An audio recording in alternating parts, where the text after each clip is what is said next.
Ce pays nous appartient. Ce pays nous appartient. Arrêtez d'exécuter des ordres illégaux et contraires à la Constitution, la loi fondamentale de notre pays. Alpha Condé vous donne des ordres illégaux. Vous devez être républicain. Nul n'est obligé d'obéir à un ordre illégal, d'exécuter, un ordre illégal. Ce n'est pas juste qu'on prive les Guinéens de leur liberté de mouvement, de leur liberté de manifester, qui est un droit constitutionnel consacré par la notre loi fondamentale. On a trop tué, c'est inutile. Soyez républicains, c'est vos frères. Demain, on va se réconcilier. Demain, on va se retrouver et dire qui a fait quoi, pour tourner la page, pour que les Guinéens vivent en frères.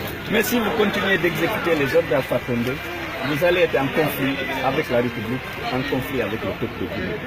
Parce qu'il n'a pas pitié pour ce peuple. Il ne veut pas respecter la loi, il ne veut pas respecter la Constitution. Et malheureusement, vous pensez que être républicain, c'est exécuter les ordres illégaux qu'il vous donne. Nul n'est obligé d'exécuter un ordre illégal. C'est vos frères qui sont derrière. C'est vos frères qui sont morts, qui sont au cimetière de Bambeto. Demain, il y aura une Guinée réconciliée, où va prévaloir la fraternité entre tous les fils et la loi respectée par. Nous avons besoin d'un gouvernement qui respecte la Constitution et les lois. Celui d'Alpha Condé, c'est la négation de la loi et de la Constitution de la République. Arrêtez d'obéir à M. Alpha Condé. Il n'est plus au service du peuple, il est au service d'un clan. Ils ont fini de brader les ressources du pays au profit exclusif du clan, alors que vos compatriotes n'arrivent pas à assurer 2 repas par jour. Ils sont devenus si riches, vous ne pouvez pas imaginer les milliards et les milliards de dollars qui accumulent juste pour le clan. Ce n'est même pas le RPG, c'est un clan autour de lui. Certains étaient avec Conté, d'autres sont venus de l'étranger. Ils sont en train de se repartir le patrimoine national. Nous avons décidé de lutter contre ça. Il faut nous laisser exercer nos droits constitutionnels de manifester et ne plus tuer, faire usage de vos armes à feu contre vos compatriotes. Mais c'est ça qu'il faut demain. C'est à cette Guinée-là que nous nous rêvons. Et une fois qu'on sera là, vous serez reconvertis, vous serez mieux formés pour défendre le peuple, pour assurer la sécurité. Aujourd'hui, vous exécutez des ordres illégaux. Ce n'est pas bon. La Guinée doit être une famille où chaque fils a son droit, a ses droits respectés. Oui. Oui. Voilà, vous écoutez à l'aise. C'est un droit constitutionnel. L'article 10 de la Constitution. Voilà.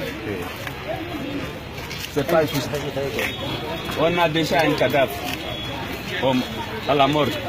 Moi, vous pouvez tirer, c'est rien. J'ai donné ma vie à la Guinée pour qu'il y ait une démocratie apaisée, pour qu'il y ait un état de droit, pour que les Guinéens soient rassemblés, réconciliés et que le pays avance vers l'émergence. Parce que c'est possible.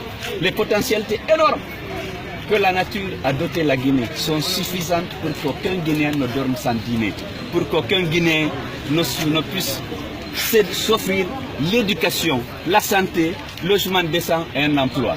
Voilà le défi. Ce n'est pas la réprimer des manifestants.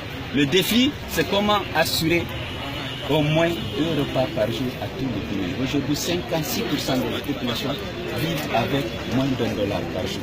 C'est inacceptable. Lorsque vous savez à quel point ils accumulent l'argent public, pour leur enrichissement personnel, alors que notre peuple continue de souffrir de la pauvreté la plus noire. Et vous, vous êtes là, on vous prend, on dit tirer sur ces loups, on tire, on dit emprisonner, arrêter, tuer 97 personnes depuis que